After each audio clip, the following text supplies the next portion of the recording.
पर मैं एक विजुअल बहुत ज़्यादा सोशल मीडिया पे वायरल हो रहा है, उसके बारे में बात करता हूँ। ये इंडियन फौजी की आदत है और ये लोग मिलने के लिए गए हैं वज़ीर दिफ़ा को। वज़ीर दिफ़ा जो है वो राजनाथ हैं इंडिया के, आप सबने उन्हें देखा हुआ है और बड़े सख्त बयानात भी उनके माजी में आते रहे। तो राजनाथ को मिलने के लिए जो 4 स्टार जनरल्स आए हैं, जो क़यादत कर रहे हैं इंडिया की डिफरेंट फोर्सेस की, अब वो सुजुकी गाड़ी के अंदर आए और ना कोई बहुत ज़्यादा बंदूकें, ना कोई बंदूकों वाले बंदे, ना कोई कमांडोज, ना कोई भाटो बच्चों, ना कोई पायलट साथ आ रहे हैं आगे प्रोटोकॉल वाले, ना कोई उनके साथ एम्बुलेंसेस चल रही हैं, ना ट्रैफिक उनके आने के ऊपर जैम की जा रही है और काले शीशों वाली गाड़ियां भी नहीं हैं। यानी मामूली सुजुकी गाड़ी के अंदर आ रहे हैं इंडिया की फ़ौज चलाने वाले, यानी बहुत बड़ी फ़ौज है इंडिया की, पाकिस्तानी फ़ौज से बहुत बड़ी है और बहुत बड़ा बजट है उनका, बहुत बड़ा मुल्क है उनका, लेकिन मामूली सुजुकी गाड़ी है और काले शीशे भी नहीं है, सड़क भी नहीं बंद की हुई और वो आगे हैं किसके घर? राजनाथ सिंह के घर पहुंचे हैं। ये भारतीय आर्मी, नेवी और air force chief general Anil Chauhan ये साहब आए मिलने के लिए। अब आप इनका सूरत का अंदाजा कर लें कि इंडिया के अंदर एक मिलिट्री को कमांड करने वाला आदमी जो है उसका प्रोटोकॉल क्या है, पाकिस्तान में क्या है। क्या पाकिस्तान के वजीर दिफा की इतनी औकात है? देखिए, इंडिया का वजीर दिफा जो है राजनाथ सिंह, वो खुद से इलेक्शन जीत कर आया है। पाकिस्तानी वजीर दिफा जो है वो ना 2013 का इलेक्शन जीत सका, ना 2018 का, ना 2024 का। तीनों मरतबा वो जर्नलों को टेलीफोन करके उनकी मिन्नतें करके, और खुद वो बता चुका है, ये कोई ढकी छुपी बात नहीं है। वो खुद उसने कहा कि मैं, ख्वाजा आसिफ ने अपने मुंह से कहा कि मैंने जनरल कमर जावेद बाजवा को फ़ोन करके अपनी सीट ली। 2024 का इलेक्शन सारी दुनिया जानती है कि रेहाना डार साहिबा जीत गई थी और ख्वाजा आसिफ ने मिलिट्री एस्टेब्लिशमेंट के साथ मिलकर धांधली की है, क्योंकि एक डिज़ाइन था जनरल आसिम मुनीर साहब का कि इमरान खान को और उनकी पार्टी को इक़्तिदार में नहीं आने देना। तो अब ये भारत के अंदर आप ये देखें कि ये हैसियत है उनकी आर्मी की कि उनकी आर्मी का सरबराह आता है वज़ीर दिफा को ब्रीफिंग देने के लिए उसके घर पे, और कोई प्रोटोकॉल नहीं है। यहाँ पे पाकिस्तान का वज़ीर दिफा उस प्रोटोकॉल के अंदर फंस जाता है ट्रैफिक में जहां से आर्मी चीफ गुजर रहा होता है, और ये वाकया बाकायदा रिपोर्ट हो चुका है कि ख्वाजा आसिफ ट्रैफिक के अंदर फंस गए। फंसने की वजह यह थी कि उनका जो सबॉर्डिनेट है या उनका जो जूनियर है जो उनके अंडर में काम करता है वो सड़क के ऊपर से गुजर रहा था। तो पाकिस्तान जो है वो एक ऐसे मिलिट्री स्टेट बन चुका है, हम इसको डिनाई नहीं कर सकते। और देखिए, ये अब आप डिनाई करने की गुंजाइश भी नहीं है ना। जो टाउट्स हैं या वो लोग हैं जो मिलिट्री के बयानिए को आकर टीवी चैनल्स के ऊपर बयान करते हैं, जो दिन रात उनकी बातें करते हैं, उनकी ख्वाहिशात को बताते हैं, वो अब खुलकर कहना शुरू हो गए हैं।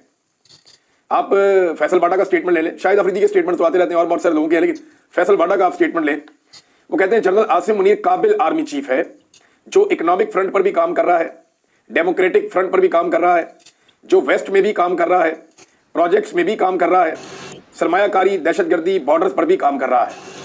फैसल बाडा, देखिए, ये कोई पहला आर्मी चीफ नहीं है जो ये सारे काम कर रहा है। पाकिस्तान में मार्शल लॉ की एक लंबी तारीख है। अयूब खान ने सारे काम किए, याह्या खान ने सारे काम किए, परवेज मुशर्रफ ने सारे काम किए, ज़ियाउल हक ने सारे काम किए। फिर जो बाकी जनरल्स आते रहे उनके अंदर ये ख्वाहिश रही कि वो भी सारे काम करें, और आज भी यानी अपने मुंह से मिलिट्री एस्टेब्लिशमेंट के खास आदमी या उस कबीले से ताल्लुक रखने वाले खास शख्सियत फैसल बाडा इस बात का एतराफ़ कर रहे हैं कि ये आर्मी चीफ अपना काम करने के अलावा जो काम इनको आइन में और कानून में इजाज़त नहीं है, जिन चीज़ों के अंदर ये दखलंदाजी नहीं कर सकते, वो आइनी और कानून की खिलाफ वर्जी है, ये उन चीज़ों में दखलंदाजी कर रहे हैं और बड़े फ़ख्र से अपने बंदों के ज़रिए से, अपने जो माउथ पीस हैं उनके ज़रिए से ये बातें कहलवा भी रहे हैं।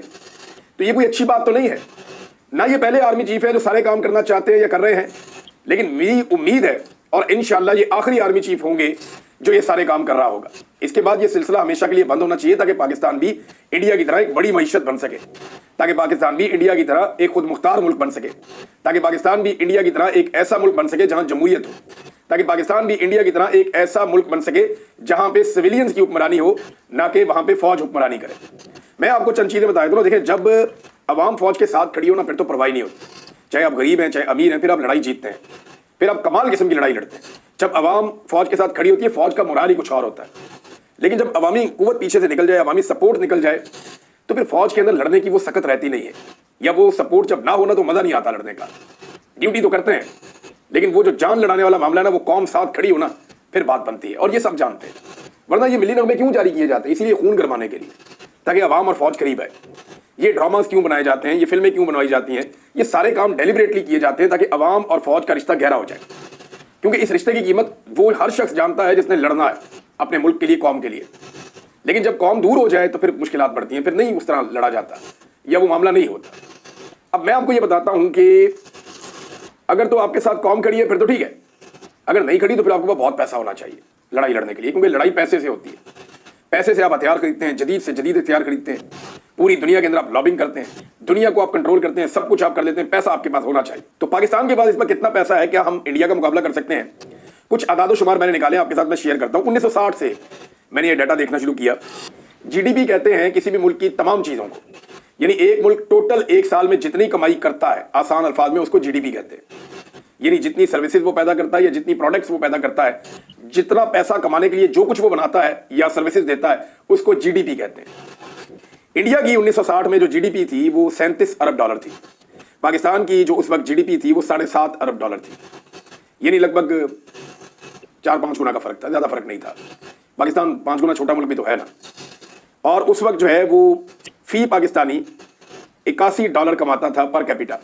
यानी जो एक पाकिस्तानी की इनकम थी एवरेज वो 81 डॉलर थी और इंडियन की थी 83 डॉलर्स। 1966 में जब 65 की जंग पाकिस्तान ने जीती या उसमें कामयाबी पाकिस्तान को मिली, तो इंडियन जीडीपी उस वक्त था 59 अरब डॉलर और पाकिस्तान का था 14.13 अरब डॉलर।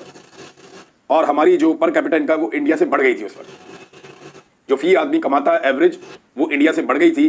पाकिस्तानी 125 डॉलर कमा रहा था और इंडियन जो है वो 90 डॉलर कमा रहा था। फिर आप आगे चले जाएं और आगे जाके 1972 में, जब 1971 में पाकिस्तान 2 लख्त हुआ, पाकिस्तान को नुकसान हुआ, तो 70 के अंदर डाटा और ज़्यादा नीचे चला गया पाकिस्तान का। तो 1972 में जब पाकिस्तान 2 टुकड़े हुआ तो एकदम सूरत ख़राब हो गई।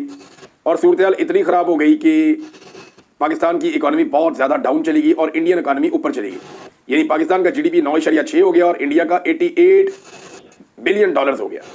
फिर 1995 में पाकिस्तान ऊपर गया, फिर 2007 में पाकिस्तान ऊपर गया जब परवेज मुशर्रफ का दौर था। 2024 में मैं आपको एक अजीबोगरीब चीज़ बताता हूँ कि जो नया डाटा है उसके मुताबिक जो इंडिया का जीडीपी है वो 3.588 ट्रिलियन की है इस वक्त। यानी 3588 अरब डॉलर, 3588 अरब डॉलर की जीडीपी है इंडिया की। और पाकिस्तान की जीडीपी उससे 10 गुना कम है। यानी पाकिस्तान की जीडीपी को आप 10 से ज़रब दें तो भी इंडियन जीडीपी नहीं बनती, 11 से ज़रब आपको देनी पड़ेगी। और 337 अरब डॉलर पाकिस्तान की जीडीपी है 2024 में। तो पाकिस्तान बहुत पीछे रह गया। पहले पाकिस्तान इंडिया से कुछ पीछे था, आज बहुत पीछे रह गया। इंडिया के जो रिजर्व्स हैं इस वक्त, जो पैसा उनके पास पड़ा हुआ है वो 700 अरब डॉलर है, 700 बिलियन अमेरिकी डॉलर्स। जबकि पाकिस्तान के पास इस वक्त जो रिजर्व पड़े हुए हैं, पैसा जो पड़ा हुआ है जिसे पाकिस्तान खर्च कर सकता है, वो 10.7 अरब डॉलर। अब डायरेक्टली हमने 20 अरब डॉलर चाइना से और कोई 8-9 अरब डॉलर जो है वो यूएई और सऊदी अरब वगैरह से लिया हुआ है और वो हम रोल ओवर करवाते चले जा रहे हैं। ये आलमी कर्जों के अलावा ये पैसा है। तो हमारे पास मांगे तांगे के 10 अरब डॉलर पड़े हुए हैं खजाने में, जबकि इंडिया के पास इस वक्त 700 अरब डॉलर पड़े हुए हैं खजाने में। कितना फर्क है देखें आप। फिर 2024 में भारत ने जो एक्सपोर्ट्स किए पूरी दुनिया के अंदर, जो अपनी मसनूआत बनाकर पूरी दुनिया को बेचा है माल अपना, तो भारत के एक्सपोर्ट्स हैं 698 अरब डॉलर्स। अंदाजा कीजिए आप, 698 लगभग 700 अरब डॉलर की इनकी एक्सपोर्ट्स हैं ये भारत की 2024 में। पाकिस्तान की जो टोटल एक्सपोर्ट्स हैं 2024 में वो 30 अरब डॉलर की हैं। यानी आप कोई मल्टीप्लाई करें इसको 20-25 से तो फिर जाके आप भारत के बराबर पहुंचते हैं। भारत की जो एक्सपोर्ट्स हैं वो पाकिस्तान से इतनी ज़्यादा, हम 30 अरब डॉलर पे हैं, वो 700 अरब डॉलर पे है। ये फर्क है एक्सपोर्ट्स का। इंपोर्ट का भी देख लेना, दुनिया के साथ आपके रिलेशन में ये भी होता है ना कि आप दुनिया से क्या खरीदते हैं, कितना पैसे की आप सामान लेते हैं, दुनिया आपको बेचना चाहती है। बड़ी मार्केट कौन सी है? जो बड़ी मार्केट है लोग उधर फोकस करेंगे कि ये ज़्यादा लोग हैं, बड़ी मार्केट है, ज़्यादा चीज़ें हमसे खरीदते हैं, ये हमारा ग्राहक है, इसका हमने ख्याल रखना है, ये तो हमारी दुकान पर ही नहीं आता, इसका हम क्यों ख्याल रखेंगे। तो मैं आपको मिसाल देकर समझा रहा हूँ फिर दुनिया क्या सोचती है। अब यहाँ पे जो इस वक्त इंडिया इंपोर्ट्स कर रहा है, एक साल में 915 अरब डॉलर का सामान उसने इंपोर्ट किया। ये जो फिस्कल ईयर है 915 अरब डॉलर पूरी दुनिया से उसने सामान लिया, जबकि पाकिस्तान ने जो इंपोर्ट्स की हैं वो 56 अरब डॉलर की हैं। तो यहाँ पे भी बहुत बड़ा फर्क है। तो हमें ये समझना पड़ेगा कि हमारी इकोनॉमी भारत का मुकाबला नहीं कर सकती, दुनिया इकोनॉमी में आगे जा रही है। आप देखें ना, सऊदी अरब जहाँ से सिर्फ तेल निकलता था, उनकी पूरी इकोनॉमी का इन्हिसार जो है वो तेल के ऊपर था। लेकिन मैं आपको एक ऐसी खबर दूंगा, आप चौंक जाएंगे। उन रेगिस्तानों के अंदर बसने वालों ने ऐसी प्लानिंग की है कि सऊदी अरब की तेल के अलावा जो बरामदात है वो भी अब पाकिस्तान से भी कुछ 4 गुना से ज़्यादा है। अंदाज़ा करें, पाकिस्तान के पास ग्लेशियर है, पहाड़ है, जंगल है, डेजर्ट है, समंदर है। पाकिस्तान के पास दुनिया की हर तरह की फैसिलिटी है और पाकिस्तान एक्सपोर्ट कितनी कर रहा है? टोटल 30 अरब डॉलर की। और सऊदी अरब के पास रेगिस्तान के अलावा कुछ नहीं है। तेल है बेचने के लिए, तेल को निकाल के बाकी जो चीजें उन्होंने दुनिया को बेची हैं सऊदी अरब ने 137 अरब डॉलर तक की, पाकिस्तान से 100 अरब डॉलर वो आगे निकल गया सऊदी अरब। प्लानिंग के साथ मनसूबाबंदी की है, बड़े तरीके से वो चले। तो उन्होंने अब अपनी बरामदात में इजाफा किया और 137 अरब डॉलर तक वो पहुंच गई। तेल के अलावा दुनिया प्लान करके आगे निकल रही है। यूएई जो है वो इस खित्ते के अंदर एक उभरती हुई माशी कुव्वत है। जबरदस्त तरीके से उन्होंने अपनी बरामदात में इजाफा किया। पूरी दुनिया का माशी अब वो इस रीजन में बनता चला जा रहा है। सब वहां पे आके कारोबार करते हैं और पाकिस्तान जो है हाथ पे हाथ रख के बैठा है। वजह यह है कि हमारी पॉलिसीज बहुत खराब है। हमारी पॉलिसीज सियासतदान नहीं बनाते, मईशतदान नहीं बनाते, मिलिट्री ऑफिसर्स बनाते हैं। मिलिट्री ऑफिसर्स की लड़ने की ट्रेनिंग होती है, लड़ाई वो कर नहीं रहे, और जिस काम की ट्रेनिंग नहीं है वो काम वो कर रहे हैं, जैसे कि फैसल वाडा कह रहे हैं, और ये काम वो लगातार करते चले जा रहे हैं, रुक ही नहीं रहे। तो नाज़रीन, ये जब आपकी इकोनॉमी की सूरत हाल है, तो ऐसी सूरत हाल में एक ऐसे मुल्क के साथ उस वक्त लड़ना जब आपके पास आवाम की सपोर्ट ना हो तो फिर मुश्किल है। तो इसीलिए अब एक इत्तला आई है और ये दावा किया है शहजाद अकबर साहब ने, और इसके बारे में पहले से भी खबरें आ रही थी, लेकिन क्योंकि तस्दीक नहीं होती, शहजाद अकबर साहब ने अभी खबर दे दी है, तो मैं भी आपके सामने रख देता हूँ। उन्होंने बताया कि नवाज शरीफ साहब को नरेंद्र मोदी से बातचीत करने के लिए इस्तेमाल किया जा रहा है, इसलिए शरीफ खानदान का ट्विटर नरेंद्र मोदी के मामले पर बिल्कुल खामोश है। नरेंद्र मोदी के साथ शहबाज शरीफ, नवाज शरीफ के और मरीम नवाज के जो ज़ाती ताल्लुकात हैं, जो एक घर वाले ताल्लुकात हैं, उन ताल्लुकात को इस्तेमाल करके पाकिस्तान की एस्टेब्लिशमेंट इंडिया और पाकिस्तान के बीच में होने वाली किसी भी मुमकिना लड़ाई को रोकना चाहती है। पाकिस्तानी फौज इस वक्त लड़ाई करना नहीं चाहती, एस्टेब्लिशमेंट नहीं चाहती कि किसी लड़ाई के अंदर पाकिस्तान जाए, लिहाजा नवाज शरीफ को रिस्ट्रेंट का मुजाहरा करना पड़ा।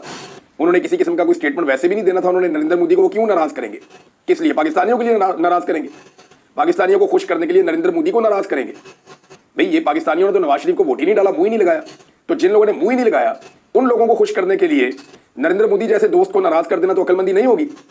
लिहाजा नवाज शरीफ ने नरेंद्र मोदी को नाराज नहीं किया।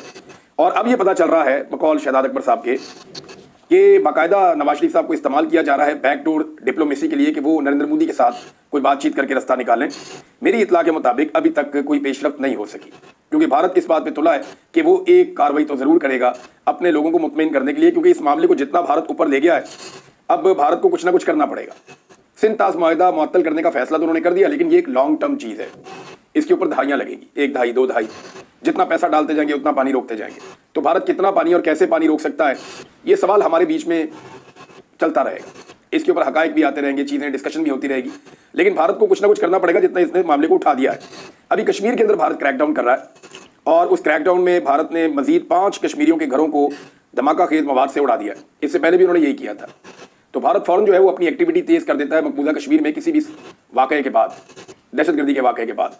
नवाज शरीफ और शहबाज शरीफ के मिलने के बाद एक बयानिया जारी किया गया है, एक स्टेटमेंट जारी किया गया है, जिसमें नवाज शरीफ ने दहशतगर्दी की मजम्मत की है, जिसमें दहशतगर्दी ने कहा, नवाज शरीफ ने कहा कि जी खित्ते के अंदर अमन की हमारी ख्वाहिश है, लेकिन पाकिस्तान पे हमला होगा तो हम जवाब देंगे। ये एक स्टेटमेंट जारी करवाई गई है, लेकिन नवाज शरीफ ने खुद अपने मुंह से कुछ नहीं कहा, अपने ट्विटर अकाउंट पे कुछ नहीं लिखा, ना मरीम नवाज ने अपने मुंह से कुछ कहकर अपने ट्विटर अकाउंट पे कुछ लिखा, ना शहबाज शरीफ साहब ने नरेंद्र मोदी की मजम्मत की है। वो इमरान खान ही था, शेर का बच्चा, जो साफ बात करता था, आकर सामने खड़ा होकर बात करता था। इनकी वो औकात ही नहीं है कि आंखों में आंखें डालकर बात कर सकें। पाकिस्तानी वज़ीर ख़ारजा और इंडियन जो महकमा ख़ारजा है, दोनों बहुत एक्टिव हो गए और दोनों अपने तौर पर दुनिया के ममालिक से रब्ता कर रहे हैं और उन्हें सूरत हाल से आगाह कर रहे हैं।